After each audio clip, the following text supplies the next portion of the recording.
day to you all, and welcome to the Bard's Galliard.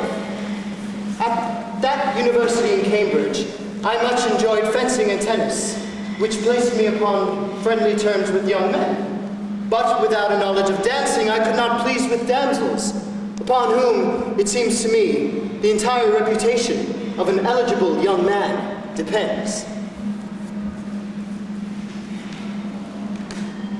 And if you desire to marry, you must realize that a mistress is won by the good temper and grace displayed while dancing.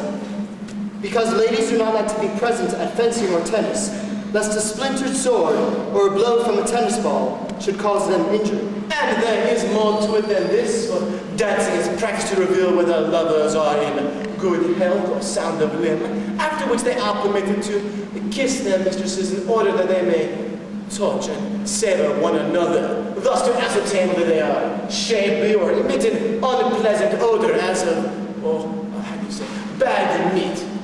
Therefore, from this standpoint, apart from the many other advantages to be derived from dancing, it becomes an essential in a well-ordered society. Orchesography. That's the study of dancing, by Thénard Arbeau, with additional comments from Fabricio Carosso's Nobilità Dame, Courtly Dance of the Renaissance. Kings and princes are often wont to command performances of dance and masquerade, to salute, entertain, and give joyous greeting to foreign nobles. Pavans announce the grand balls and are arranged to Pavans announce the grand balls and are arranged to last until the dancers have circled the hall 2 or 3 times, and also to herald the entrance of gods and goddesses in their triumphal chariots, and emperors and kings in full majesty. Performers in such court masks often invite the audience members up to dance with them at the end of the masks, which are also known as the measures or revels. We take part in this rejoicing to celebrate our wedding days and in the rites of our religious festivals, in spite of the abhorrence of reformers like Puritans, who latter deserve to be fed upon goat's meat, cooked in a pie without bacon. Do not tantalize me any longer by delaying my request at learning how the movements of the dance are performed, so that I might master them and not be reproached for having the heart of a pig and the head of an ass. As I have already told you, dancing is a very useful device in ascertaining whether someone be deformed, gout, or otherwise defective of limb. Also, whether they be comely or modest. God be thanked, I had no such infirmities, only a sister 12 years old, whom I shall instruct when you have taught me. Dancing is a very suitable exercise for young girls, since they are not permitted to go here, there, and everywhere about the town as we may without reprehension. In fact, we need to dance less than they. But for all that, I am still desirous of learning this art, which is at once so old, so honorable, and so beneficial. Please, sir, if I desire to do a dance right now, how should I begin? What rules would I follow? What movements would be required? When you have entered the place where the company is assembled for the dance, you will then choose from among them some comely damsel who takes your fancy. And then, removing your hat or bonnet with your left hand, proffer her your right and lead her out to dance. She, for her part, being sensible and well brought up, will offer you her left and right to company.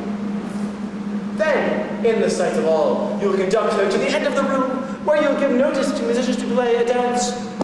And when they begin to play, you will begin to dance. You have entered the assembly hall where the company is assembled.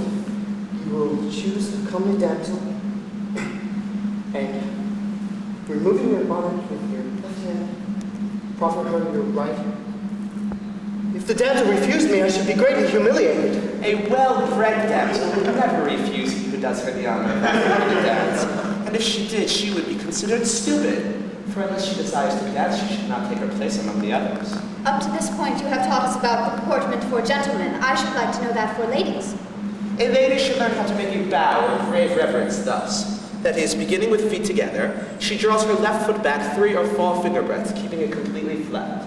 Then she bows, inclining her body a little before bending her knees, but with head erect.